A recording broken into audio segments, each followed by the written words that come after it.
Picture this: a teenager, barely old enough to drive, taking over a phone number, then resetting accounts and walking off with tens of millions in cryptocurrency, all from his bedroom. It sounds like a movie plot, but it happened in January 2018. At age 15, Ellis Pinsky pulled off one of the boldest digital heists in crypto history. He orchestrated a SIM swap attack that gave him control over investor Michael Turpin's telecom lines and used that to crack into accounts and steal approximately $24 million in crypto. This isn't just about clever hacking. It's a story about vulnerabilities in telecoms, legal fights across industry lines, and lessons that still echo throughout crypto security today. Let me take you through the full arc: how the crime was planned and executed, how AT&T's systems played a role, how courts have handled liability, and what the wider community learned as a result. In January 2018, Pinsky, just 15, was the architect behind one of crypto's most audacious thefts. He zeroed in on Michael Turpin, a well-known investor in the digital currency space, amassed with significant holdings. Through deception, insider collusion, and tech know-how, Pinsky hijacked Turpin's phone number, intercepted password reset messages, gained access to his cloud storage, located crypto wallet credentials, and transferred roughly $24 million in cryptocurrency. The sheer scale and boldness of the theft made it stand out, even in an era where crypto hacks were becoming more common. Because Pinsky was a minor, the case has an unusual legal shape. He was never criminally prosecuted in the same way an adult hacker might be. Instead, much of the resolution took place in civil courts through judgments and settlements and via cooperation in litigation against AT&T. To understand how Pinsky pulled this off, you must grasp what a SIM swap is. Every mobile phone number is tied to a subscriber identity module SIM card. That card tells the carrier, "This is your device. Send calls and SMS here." A SIM swap attack is when an attacker convinces the mobile carrier to transfer a target's phone number to a new SIM card under the attacker's control. Once you control the victim's phone number, you can receive all incoming texts and calls, including one-time passcodes and password reset codes used by banks, email services, cloud providers, crypto exchanges, etc. In essence, the attacker bypasses SMS-based two-factor authentication. With that, they can take over email accounts, cloud storage, and crypto wallets. In Pinsky's case, once the SIM swap succeeded, the next step was predictable.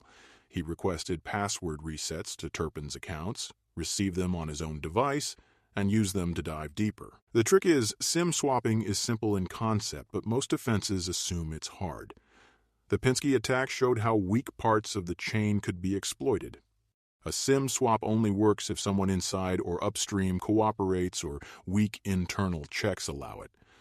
In the Turpin case, Pinsky didn't just brute force his way in, he bribed Jamil Smith, an employee at an AT&T authorized retail point, to bypass normal security protocols and effect the SIM swap for Turpin's number.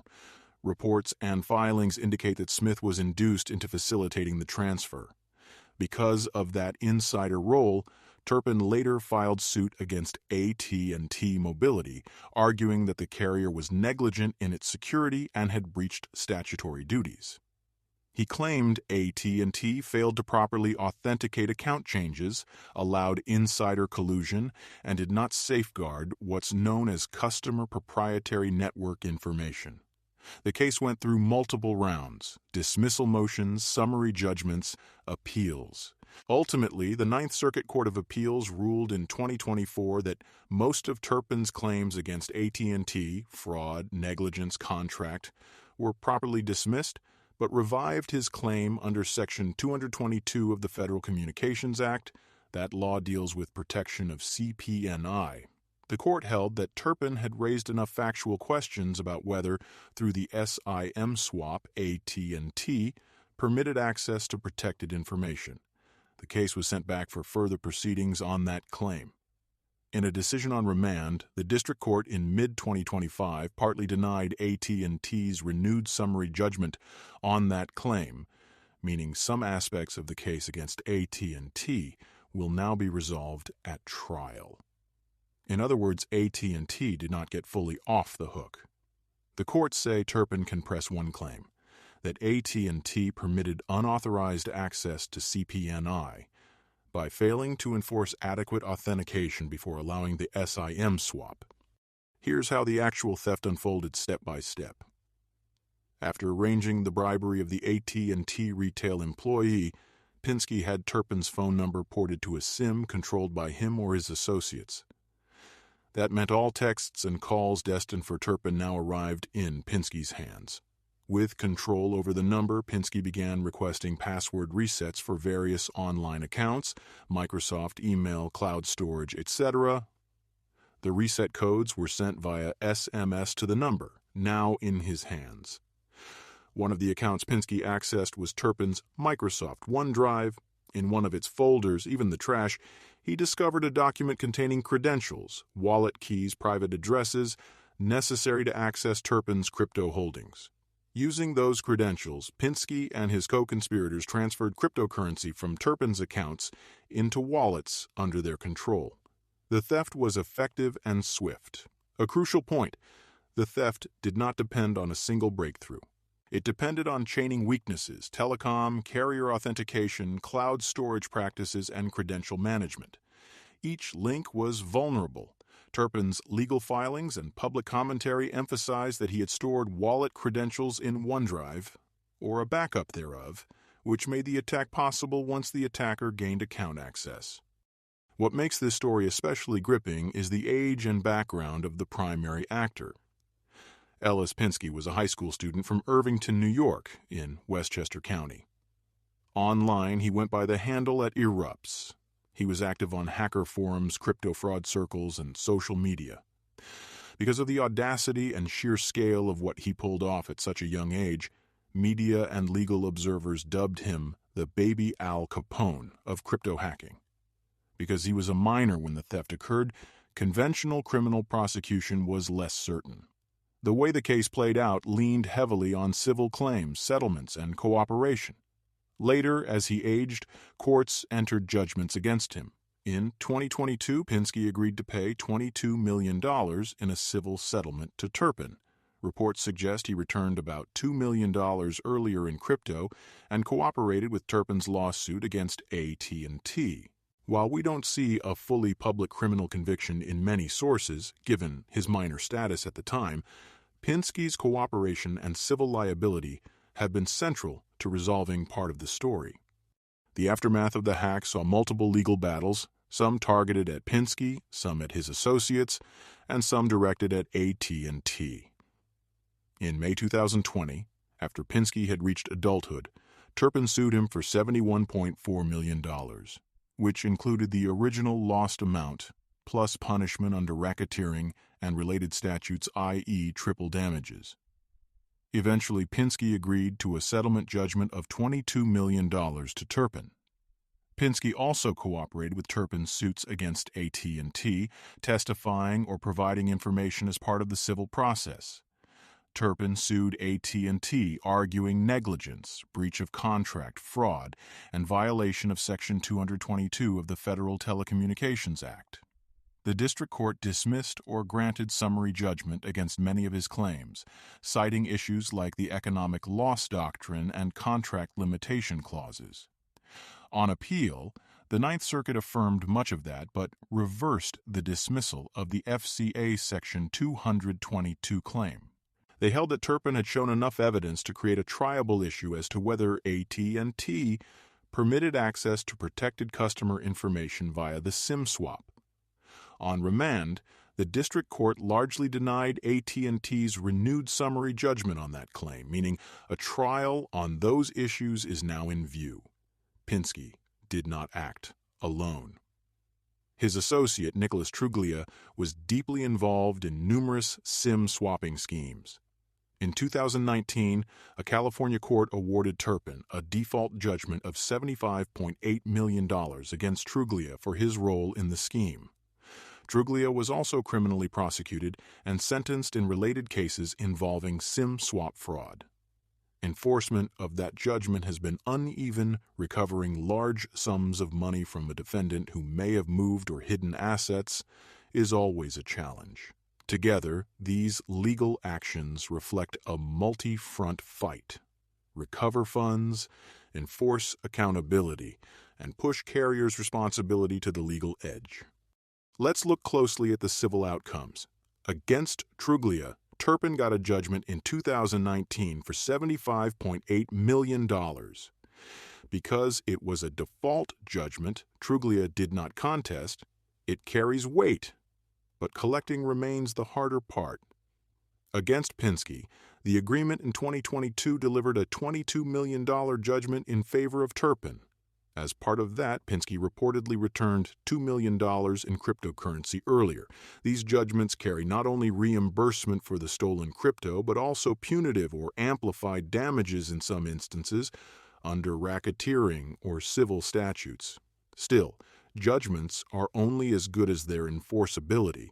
If the defendant lacks money or hides it, full recovery may be elusive. In Truglia's case, compliance has been spotty. For Pinsky, part of the settlement was premised on cooperation and testimony. Beyond courtrooms and judgments, this case left a more lasting legacy in several domains. First, it exposed serious vulnerabilities in telecom systems. If a single employee can be bribed to bypass security, entire customer accounts become at risk. It forced carriers, regulators, and legal thinkers to reconsider how SIM changes are authenticated, logged, and audited. Second, it forced the crypto world and digital asset holders to confront that the weakest link may not be the blockchain or wallet software, but the identity layer tied to telecom and account recovery. The theft showed how asset security depends on the integrity of multiple external systems.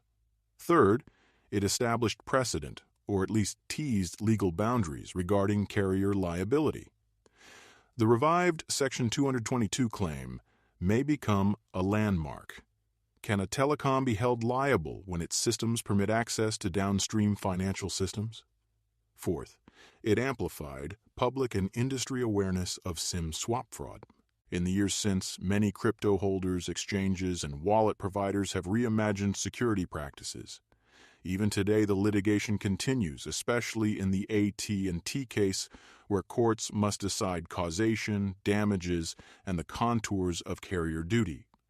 For the crypto ecosystem, the Pinsky/Turpin case was a wake-up call. Up until then, much of the security discourse focused on wallets, smart contracts, exchange vulnerabilities, and blockchain flaws. But this case pointed attention outward. The identity and authentication layer is just as critical.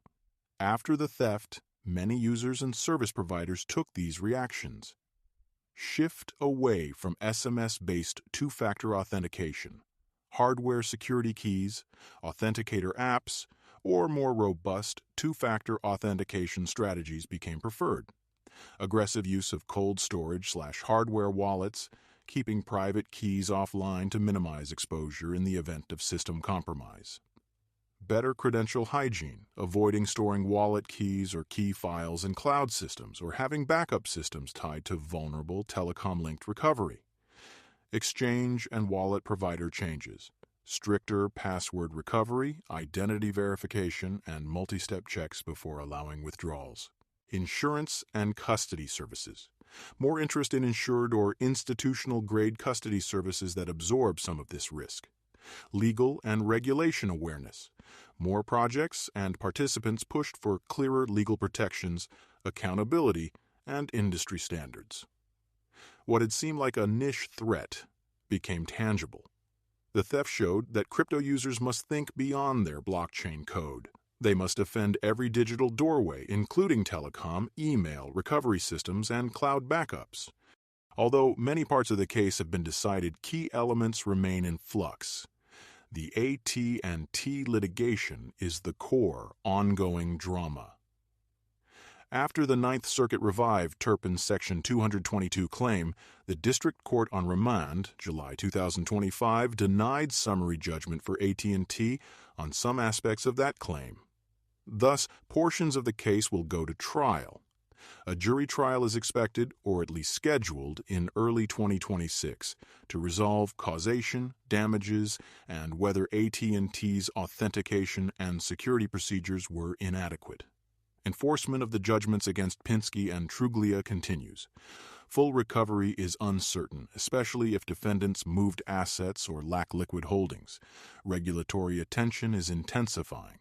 Telecom regulators, consumer protection authorities, and standard bodies are revisiting how carriers must validate SIM changes, log access, and protect CPNI.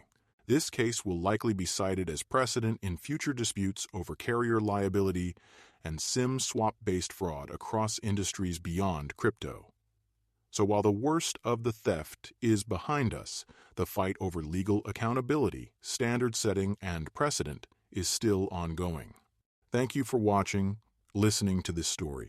What is your take on this story?